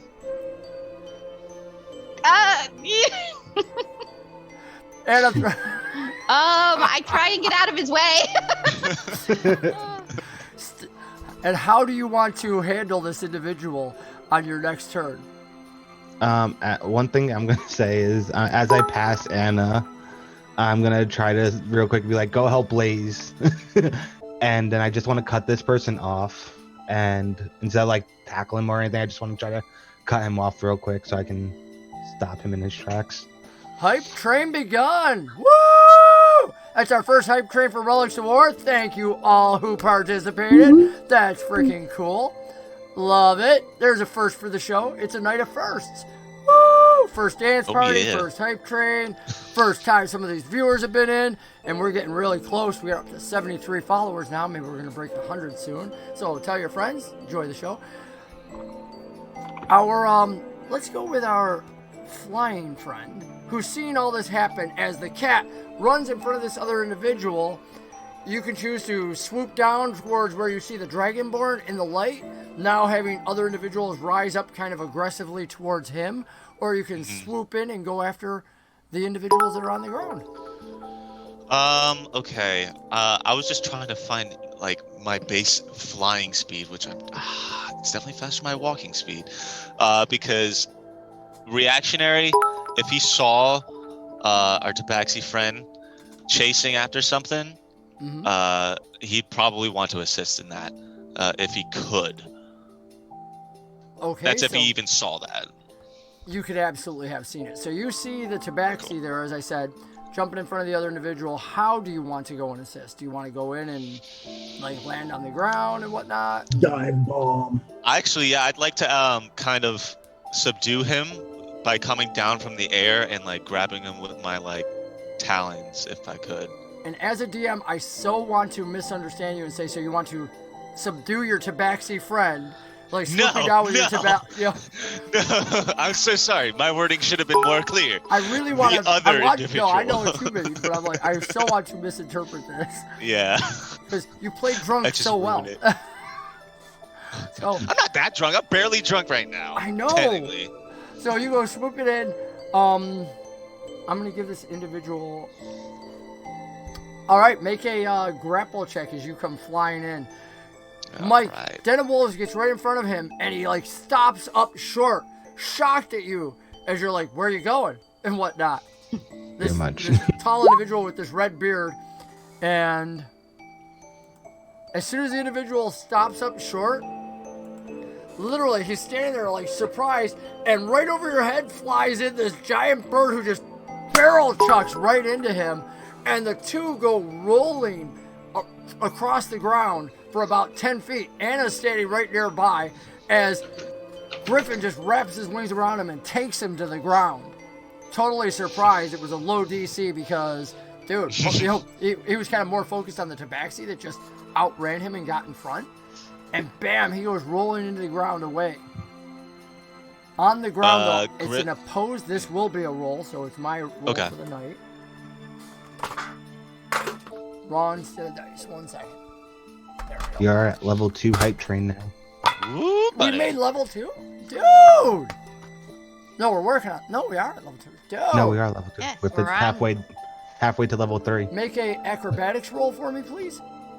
Acrobatics. If I can get that. There it is. Right. Why will it not let me? I do not understand. God, There that's it a lot. is. There's level 3. Woo! Dude, I was gonna... That's funny. That's wonderful. Man, smoking it tonight. Hype, yeah, exactly. I'm watching the hype thing scroll across the screen. That's fun. Level 2 complete. Man, it is a night of firsts. Wow, so much fun. Got love for all of you. Oh my god, you're so much fun. All right, so what was your acrobatics roll? I didn't even pop it on the screen for all the viewers here. 19? Yeah. Holy smokes, and I have to roll with disadvantage against a 19? I didn't roll with disadvantage, and I'll tell you why. Because the first one I rolled was a 3. So it's not going to get much worse that's than a about does 3 it. as you like just tackle him, roll your wings around him, and you get a free grapple on this individual. In fact, Nice. if you want, I'll give you the restrained condition, which is where you wrap your body around theirs, which means you can't move, but they can't either. Now they get a chance to try to break it each round, but for the moment, the surprise attack, you wrap him up, and you guys see this. No initiative. Well, it might be initiative for poor Blayze, because he's getting surrounded back there. So Griff would like to say one thing. Yeah. If the Tabaxi is within, like, the area, Griff would just be like, "Why did I have to just tackle somebody right now? No idea. Who is he?" No idea. Okay. And Anna, you're seeing this too. As your drunken friend appears to have accosted a stranger. I'm just kind of in shock. Yeah, you know, I'm just like, what the hell? Oh, Typical night out with the boy. Let go of me! What the The individual is fuck? yelling, let go of me! Get off me! Why? Whatever you were doing, I'm sure it was probably not good. Why would we have to have done this right now? oh, I saw Blaze try to talk to him and he ran off and then accused us of attacking him. So that alone is enough. Well, that's enough to Mainly the justify. second part. Blayze, Wonderful. you inside are being accosted by this individual, and clearly it's about to be a fight. This kid wants to straight up get into you, so what is your intent? Are you gonna, like, go for it? I placed my back up against the side of one of the wagons because I see them trying to circle. Yep. And I immediately started speaking out. Does anybody know the guy that just took off out of here? Do you recognize him? Is he part of your group? The young guy who's against you, he's like, what's it matter to you and whatnot? Who do you care? But it's the older individual that had kind of calmed him that starts saying, wait, I didn't, and starts others talking, where you guys suddenly hear this commotion outside. But the older individual, because of your question, starts to go, none of us recognized him. And that's when the commotion and the rolling across the ground goes. And one of the other voices from across the fire pit yells, hey, they got him!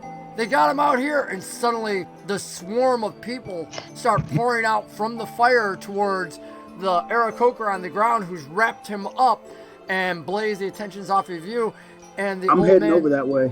you start walking away, and the young kid goes for a shove action against you to try to pin you back to the wall. So that's an opposed action. Go ahead and make a strength. It's actually athletics, because again, you're using your body as well when somebody tries to shove you. So literally, like, he tries to shove you, but he's like a farmhand, you know, he may be strong, you know, to shove, but you have the skill to deflect off to the side, and it's the old man who's like, whoa, tries to get him to calm down a little bit. You know, the kid's obviously just a hothead and looking for a fight. He doesn't like you. Doesn't like any of you. And the old man, but you're able to pass by as the old man's calming him to get out there, and you're trying to work through this group of people who are all going in the same direction as you. What's that? As much as I'd like to, as I'm walking away, I'd like to whip my tail up and smack him across the face.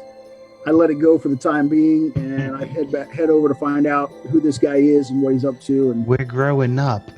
I'm picturing like when a We're cat gets progressing. upset and you see a cat with the tail that just kind of vibrates wanting to do something, you know.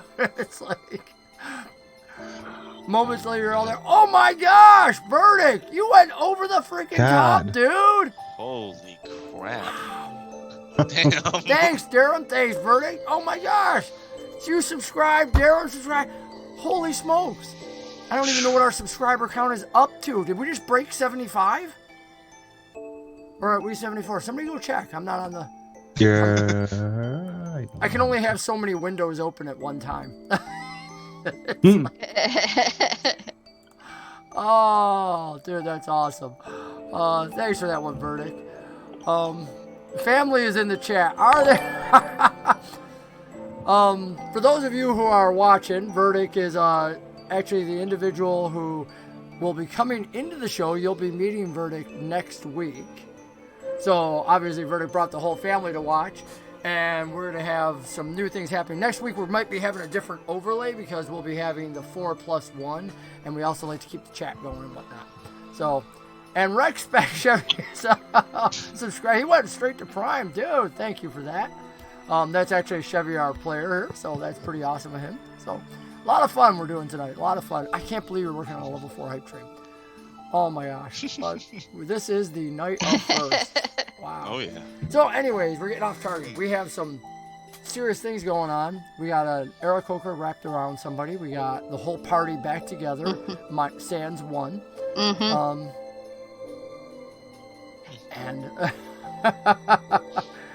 And let's see. Let's go to the Tabaxi. Den of Wolves.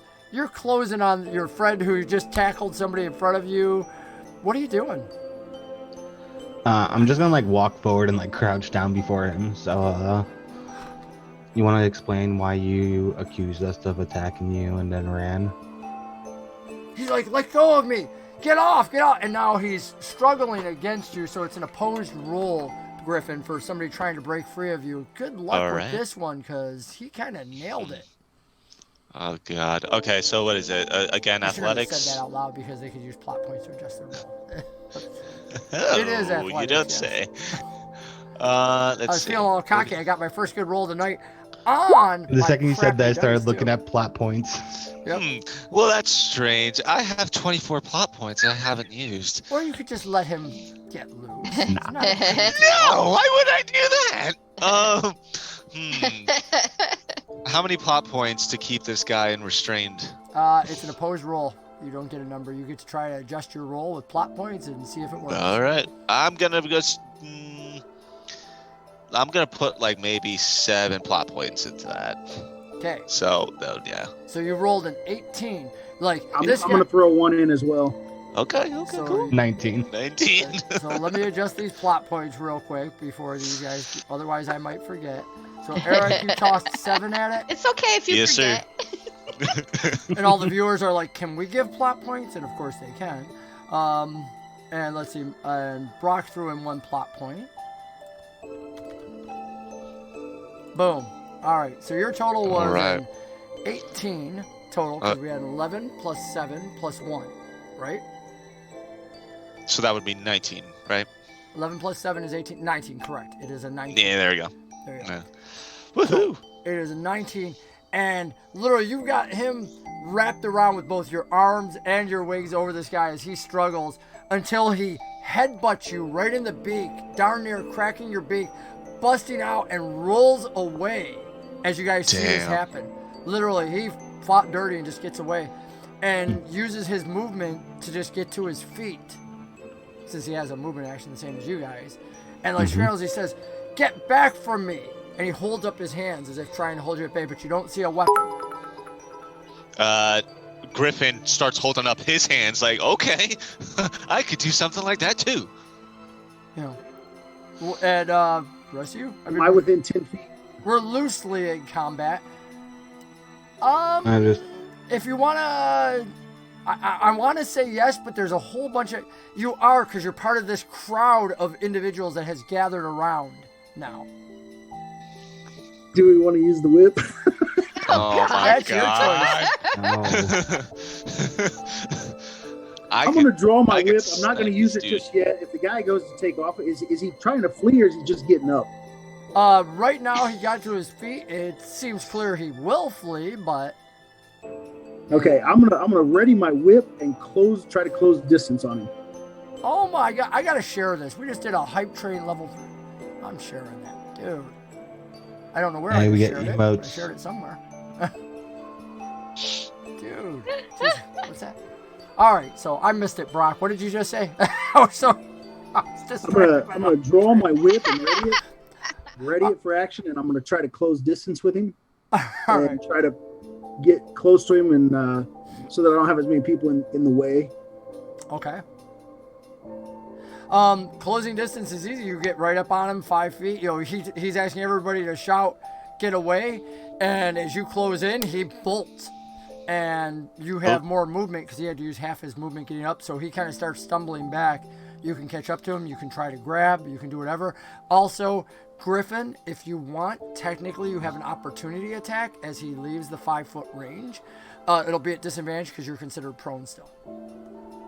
You I'm have still grappled prone? on the ground. yeah, because Okay, he okay. got Yeah. ranged it up.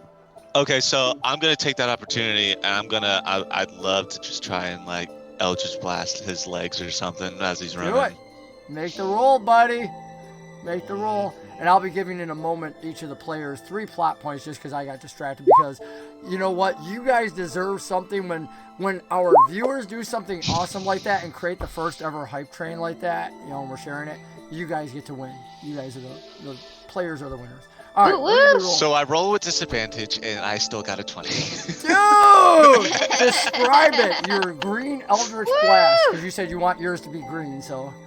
Yeah. You blast out, you start frying this energy across his legs, blowing out, and as you do, you literally fry this guy with green energy, and everybody there's a gasp from everybody watching as this individual seems to flicker for a minute, the green light going over him, and the image of this bearded individual wearing this cloak disappears, and what you see underneath is this half metal, half cloth sack covered burned thing which kind of fades in and out and whatnot as if you were shorting something out, and then it falls backwards on the ground twitching.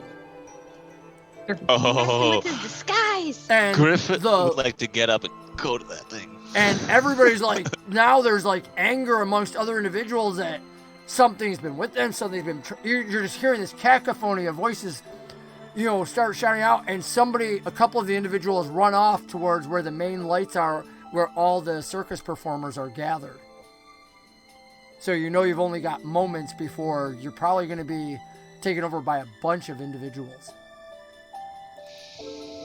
Oh man. Can we go They said try they to? They didn't recognize him either, correct? So they're Yeah. they don't have no dog in this fight. Well, it depends. If somebody comes in your house and you don't know them, do you have a dog in the fight? I know you've got dogs, so it's probably a bad phrase, but it's like, the point is, this is their area and a stranger has come in. So, you know, I'm just trying to give you what your character would know. And your character would know that, yeah, somebody has violated their turf. That seems, you know, maybe they didn't physically get assaulted, but that's probably the perspective they're coming from. You said this person was down, right? Yes. Yeah, they're back on the I'm ground gonna- twitching by having blasted by this Eldritch Blast, which of course goes out afterwards. Yeah. I'm gonna go try to check on them firstly. And I don't like you said it's mostly robotic, so It seems to be covered in sackcloth and whatnot, and quickly as you start running your paws over it and whatnot, your things, it appears the thing is entirely metal, and there's this cloth that's been stretched over it, giving it a somewhat humanoid form that's been burned and charred, and as you're working on it, you know, running your fingers over this entire thing. It's a construct. Yeah. Does it seem man. like it can still move though, or does it seem like it's shortened out essentially, for lack of a better word? Well, that was going to be my question. How are you checking? I'm like, the shorts seem to have stopped, but I don't know. I'm like just checking to see if there's that's why I figured when you said it was mostly metal. So I was like, I'm just checking to see if I guess if it seems like there's still any like severe damage to the exterior, no, and just general construction this is when things. You have really good players because they repeat back to you, adding certain little elements like mostly metal. Because I knew exactly where I was going for. I'm going for the humanoid areas to check for pulses, things like this, and I'm like, yeah, no, there are none. But you have good players at the table when they catch those little things and try to also slip them on you. Well done. So I still have to give 3 plot points, everybody. I'll give you a couple extra for that one. It appears to be inert. Okay. Unresponsive might be a better term for the moment. Whether that's unconscious, whether that's dead and defunct, I don't know what you're going to do to find out even. I'll just back off and be near it to make sure no one else can touch it. You're crouched down next to it. Blayze, you've seen some individuals run off. Anna just appears kind of dumbfounded. She's been watching this whole thing unfold and not joining it at all, so... Right? That's Anna. I've already got my whip out, so I'm going to try to tie it up a little bit. I'm just kind of in shock. It does kind of wake up. It's restrained. Using your special whip, which Good job. tends to hold people really well, you start wrapping it around, tying him up. And Anna, what did you just say you were doing? Anna, what did you just say you were doing? Oh, I said I was in shock. Oh, yeah, just in shock. Okay. Yeah, because I have no idea what's going on. I'm like, what the heck, Griffin's helped to his feet by some of the other individuals there who, whether you're a circus performer or not, man, they just watched you blast this thing, and so they kind of have some good feelings towards Griffin right now. Help him to his feet. And yeah, Den of Wolves, they seem to be wanting to try and push in and whatnot, and some of them are asking questions about who is he, what is he, why are you defending him now? Somebody's calling out for Arimathea, that they're going to go get Arimathea and stuff. In the meantime, Blayze has successfully tied up this individual's feet with a whip and whatnot, so they won't be able to get away that way. But the hands are also free, so what do you want to do about the hands, Blayze? Ooh. No, the hands were what I was trying to tie up because his feet have already been blasted. Very well. My apologies. You are tying up his hands and whatnot. One of the things that you also notice is that most of his right side on your left has been burned and charred, and most of that goes up to the face. Unfortunately, it was his left leg, so most of his right side was burned, that Griffin shot and just literally fried out, and you see that literally this cloth has been just absolutely bitterly burned and charred, far worse than even he was burned along his right side. DM. Yes. Real quick, I'd like to try to form a psychic link with the robot. A psychic link? Yeah, because I can telepathically link with another creature within sight. Yep. Mm-hmm. That's cool. Thank you for that. I'm going to take one moment, give everybody their plot points, because I'm even giving you plot points for how you just handled me, which was really well done. I always tell people, it's like, you want to bring out the best, ask. And I'm right there because I couldn't remember your class for a moment. So I'm giving everybody their plot points, and then I will answer yours. Now, do I have to roll against that? No, I can just form it, and it lasts for 1d6 hours. Okay. But my main concern is whether or not it forms. If it forms, it means it's alive and it can think. You have formed links previously with people talking to you, people of different species. You have formed links even because you're just that kind of experimental person with sleeping individuals. And you've caught glimpses and other things. You form a link and you're like, I'm sure I'm connected. And yet it is like you just walked into an empty room. But you would swear there's a psychic link there, and you're not sure if it's magic or whatnot. Okay. Yeah, that's what I was getting. but you're like, Very I've walked into an empty room. You would swear. Right? And Whoever tell would- that I just try to send in a couple words like hello. Are you there? Just see if I get any like feedback, basically. Does it echo? Hello. Hello. What do you expect? What do you expect to happen? I would expect if the thing is like pretending to be decommissioned, essentially, that it still offhandedly comments and basically lets me know it's there. But honestly, I don't know because I feel weird being in an off-put situation with something that's my specialty.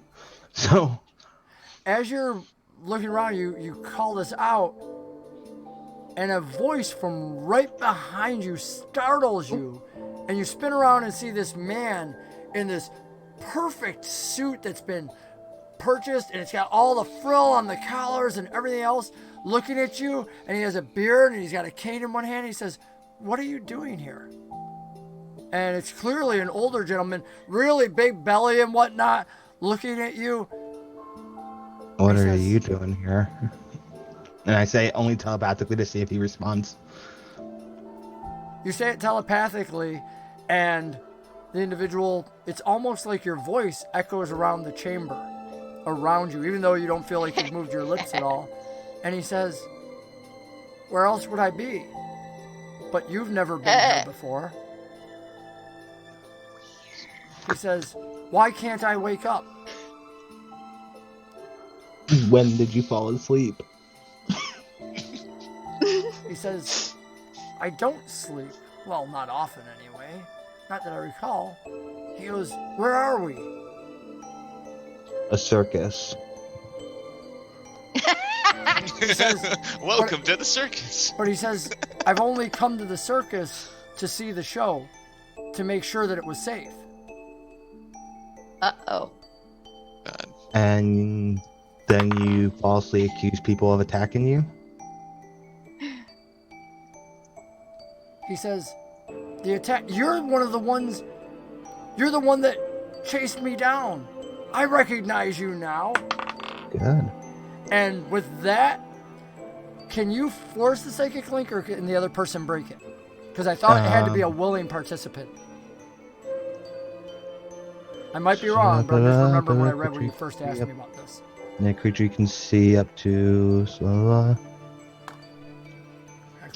I freely, when I've only read something once, I always doubt everybody- it. Yeah, me too. It's like I keep rereading it because it's a long paragraph. But it says... Okay, no, I can't force him. I can Right. establish permission, but they can forcibly end it.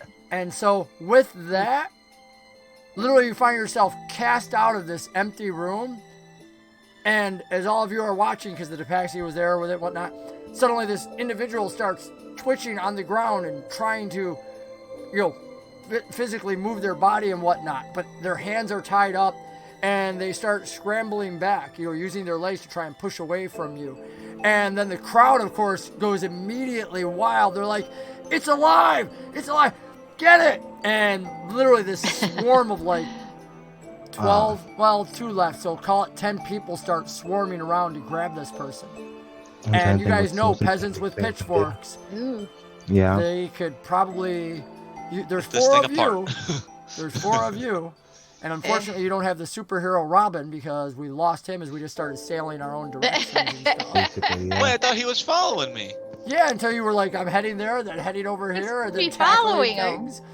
I only what? can't Well, keep he's up. probably He flies he's at probably 40 somewhere around the feet. 10.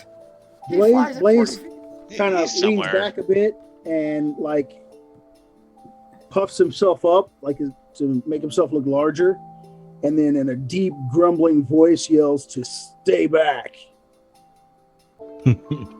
Yeah. And then I kind of Make an intimidation Show roll my for teeth. me. Ooh. Make an intimidation roll with advantage. Well, that won't do it. Oh, good thing. The Okay, 6 that's ain't doing better. it. Is that your final? The 14? yeah. And I did give everybody It their would be, plot yeah. points, so. Oh. Yeah, no. Okay. You Like- growl, and it seems to have worked on the most of them for the moment. You might have bought yourself around as they try to get mob mentality that we can outnumber you. Yeah, so he puffs up. It's okay, He's because I want. When I see this thing start moving, I'd like to step in and investigate it a little more and detect magic on it. How long does it take to cast Detect Magic? Is that a 1 minute spell? I don't think it's instantaneous. Let me look. I mean, I might be wrong. I might be. Yeah, detect magic might be instant. Is it? After saying get back, I tell him this one goes to Arimathea. She will decide what happens with this one. Ooh, very nicely done. Griffin, what are you doing while she looks up her spell?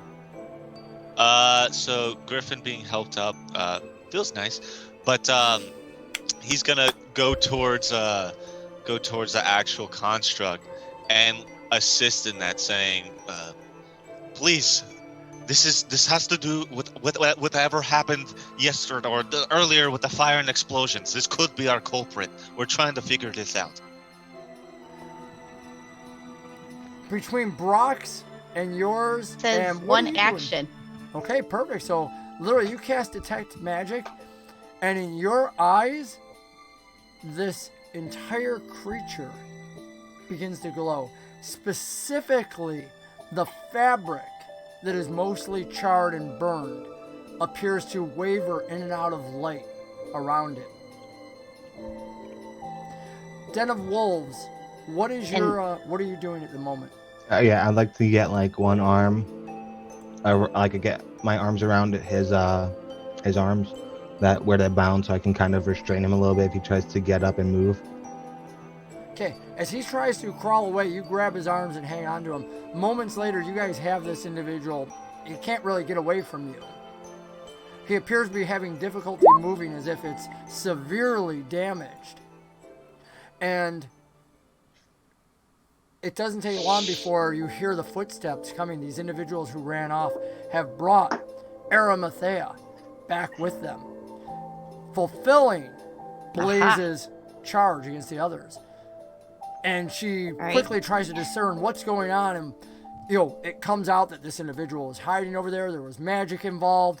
The bird, different voices are spitting all this out at once, and she hushes some, and then she looks to you guys, and she's like, she has a general sense of what happened, but she looks to you and says, she wants to know, why did you tackle this person? Who is this person? It's a non-specific, what the hell? I explained to her that we've been trying to do an investigation to find out what exactly took place, as much information as we can find, and during, our findings, we come across this individual here who was acting funny. When we went to address him, he got squirrely, and so we took hold of him. As you explain this, the crowd goes wild because they realize they've caught the villain that has set fire to the circus and whatnot. And absolutely, they're going to take justice out on this individual. And Arimathea is like, wait a second. If he was the individual that lit all the fire and whatnot, and they're like, yeah, obviously it blew up, caught part of him, he got in trouble, trying to get away. You can hear the mob mentality. They're like, this is the individual that has caused all our problems, and we can end this right now. Arimathea starts trying to work with them, let's give it time. And one of the other voices says, it's the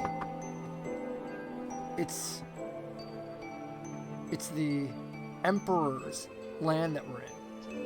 And it's his justice that will be meted out. And it's as that individual's speaking that while you're there, you see 3 black arrows strike at this metal creature, some of them piercing through the fabric into the chest and whatnot. I don't like that. And while you're holding him, the individual starts twitching and falls to its knees. And you're stuck holding this thing that weighs hundreds of pounds. And Brock, as it hits the ground with a thud, you realize this is absolutely the thing that made those heavy footprints, because you were the one that was investigating that most clearly. As he hits the ground on his knees, you can see the bottom of his empty feet are flat in the exact shape. And clearly these arrows, which one of them breaks as it hits and whatnot, you can feel it. And people start looking around, there's screams, there's havoc. And for those of you that had already noticed the shadows, you see them dart away, many of them.